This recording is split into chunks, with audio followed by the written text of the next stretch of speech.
Hi hello అండి అందరికీ. వంకాయ బజ్జీ చేసుకున్నాం. కావాల్సినటివి వంకాయ ఉప్పులు ఉప్పు నీటిలో దేవి పక్కన పెట్టుకోవాలండి. ఇట్లా చిన్న ఉప్పులుగా తరిగి, తర్వాత టమాటా, కొత్తిమీర, కరివేపాకు, ఆనియన్స్, పచ్చిమిర్చి అండి. వంకాయలకు పులుపుకు అన్నిటికీ సరిపడా కారం ఒకటేసారి తీసేసుకుంటాను. సాల్ట్ కూడా తీసేసుకున్నాను. ఇవన్నీ ఒక పెనంలో వేసేసి ఒక గ్లాస్ వాటర్ వేసేసి వంకాయ ఉప్పులు ఉడికిందాక పెట్టుకున్నామండి. ఆయిల్ ఏం అవసరం లేదు, ఇట్లా డైరెక్ట్గా అన్నీ ఒక పెనంలోకి వేసేద్దాం. చూడండి, వంకాయ ఉప్పులు ఉడికిందాక ఇట్లా స్టవ్ పైన ఎత్తుకొని పోయి ఇప్పుడు పెట్టేద్దామండి. స్టవ్ ముట్టించుకొని వాటర్ ఇట్లా వేసాను, ఆయిల్ ఏం వేయలేదు. చూడండి, అలా ఉడికేటప్పుడు ఇంకా ముక్క అట్లా ఇది ఉడికిందనంగా, వంకాయ ఉప్పు ఉడికిందనంగా ఇప్పుడు మనము కాస్తంత స్మాష్ చేసుకున్నామండి. పప్పు గుత్తితో అట్లా రుద్దుకున్నాము. చూడండి, మరీ మెత్తగా లేకుండా అట్లా స్మాష్ చేసేసుకోవాలి కాస్త. ఇప్పుడు మనము పోపు పెట్టుకున్నాం దీంట్లోకి.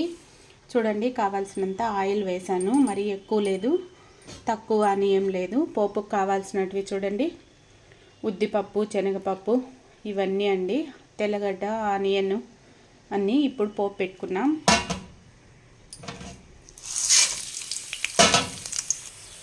ఉద్దిపప్పు, శనగపప్పు ఇట్లా కొంచెం గోల్డెన్ కలర్లో వచ్చేలాగా వేయించుకున్నామండి. అప్పుడే టేస్ట్ బాగుంటుంది. ఈ పోపే దీనికి బాగా మంచి రుచిని ఇస్తుంది. ఇప్పుడు ఏగిందండి అంతా, దాంట్లోకి వేసేసుకున్నాం మనము వంకాయ కూరలోకి. పోపు అయితే ఇట్లా వేసేసి అంతా ఒకసారి ఇట్లా అంతా కలిపేసేయాలండి. చాలా టేస్టీగా ఉంటుంది. అసలు మీరు ఈ టైంలో కావాలంటే ఉప్పు కారం సరిపోకంటే కాస్త ఎండుమిరపకాయల కారం ఉంటుంది కదా, అది వేసుకోండి. చాలా బాగా రుచిగా ఉంటుంది. చపాతీలకు కానీ, రైస్లకు కానీ, దేంట్లోకైనా కూడా.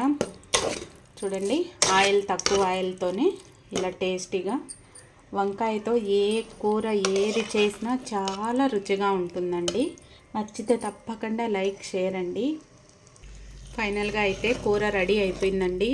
చూస్తుంటేనే కడుపు నిండిపోతుంది. ఓకేనా ఫ్రెండ్స్, బాయ్.